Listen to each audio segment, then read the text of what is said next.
Are we headed for a recession? The Rational Millennial is here to break it all down for you. I'm fielding questions from friends, family, and colleagues alike, asking me that very question here this week. It was a bloodbath in the markets. The NASDAQ was down over 5%. The Dow Jones and the S&P down at about 2.5% for the week. Click that like and that subscribe down below. I have plenty more for you.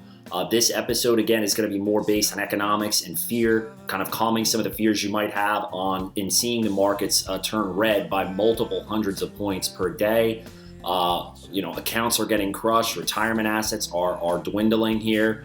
But the Rational Millennial, again, breaking it all down for you as well. Also, if you haven't already, get on my Patreon link below and subscribe there. I appreciate the help as I move my channel forward and try to grow here in 2021. Stick around. I think you're going to like what you have to hear.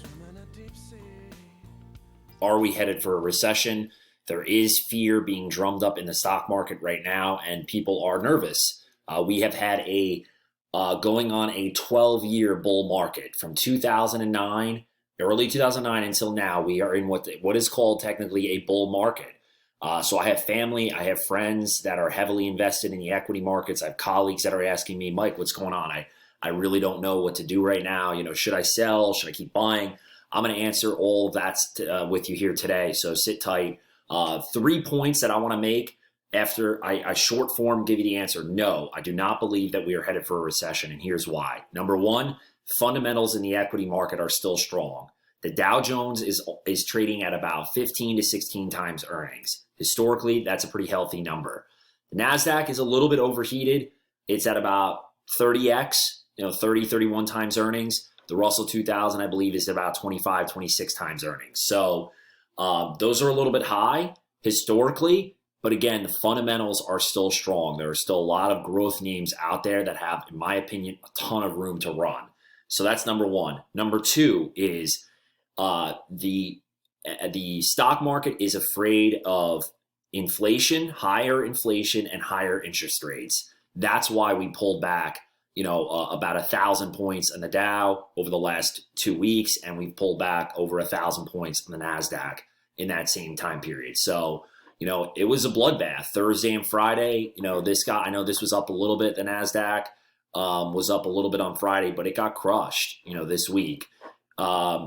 Inflation, however, is still very low if you look at inflation historically. So the measure that we use, this is again point number two that I'm making, is called real yield. Okay, this is something that Larry Kudlow talks about, Warren Buffett talks about it. It's real yield is nominal interest rates minus inflation.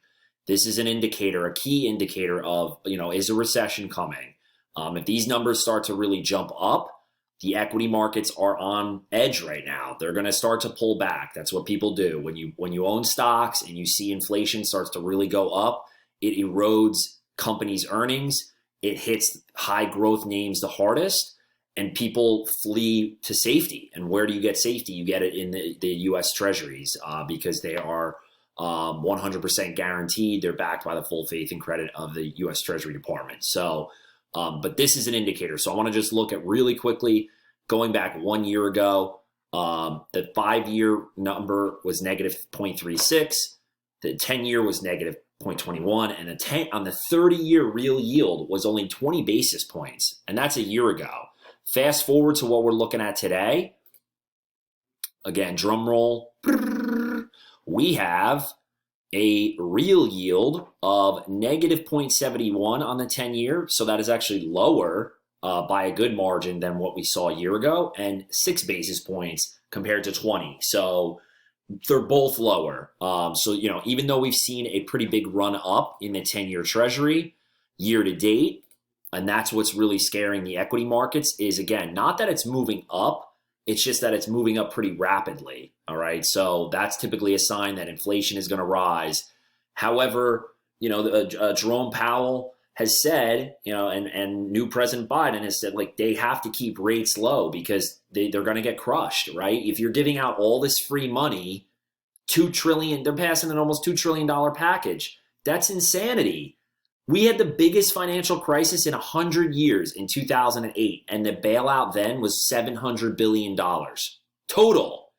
This is 1.9 trillion in one day passed. We've already had another 2 trillion, 3 trillion. So we're talking about $5 to $6 trillion of money that this country has given out for free, which really isn't for free because they take it out of taxpayer money. They're just going to increase taxes to pay to cover this over the last year. So it's absolutely insanity. You look at the number year to date, it's risen 50 basis points. It's moved fast. That's over 50% in less than 2 months. So it's a big deal. That's a number that I'm going to be watching pretty closely here over the next 3 to 6 weeks. If that number continues to move, that is a sign that there could be more blood in the water, and we're going to see the equity markets continue to go red if that's the case. So that was my second point. Number 3 is exactly that. Even though the bond market has jumped up pretty quickly here year to date, if you look at it on a historical basis over the last 5 years, look at how low it is. I mean, we saw incredible numbers in the stock market. You have your accounts, I hope at least, if you're invested in the equity markets and you're in good positions with growth in growth companies, you've seen your account go up, 2 to 3 to 4x over the last 5 years. Those are unbelievable numbers. If you look at here, just in September, July, August, September of 2018, the 10-year was almost 3%. We're sitting at 140. So it's about where it was a year ago before pre-COVID. It's a sign that the bond markets are saying, basically, Fed, get out of the way. We don't need your stimulus money. The economy is opening back up the way it should. People are going to spend money the way they should or in the way they have in the past. And, stimulus money, again, is just kind of throwing fuel on the fire. It's just like putting gasoline on an open flame. It's just going to overheat.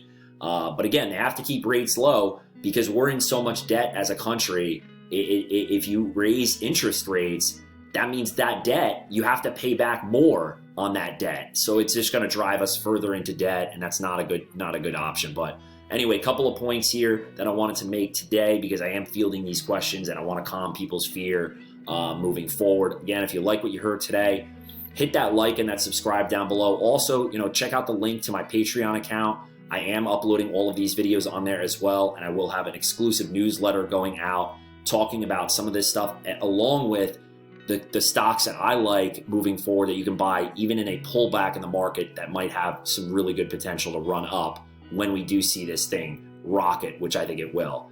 Thanks so much for the time. Appreciate it. The Rational Millennial, we're going to the moon.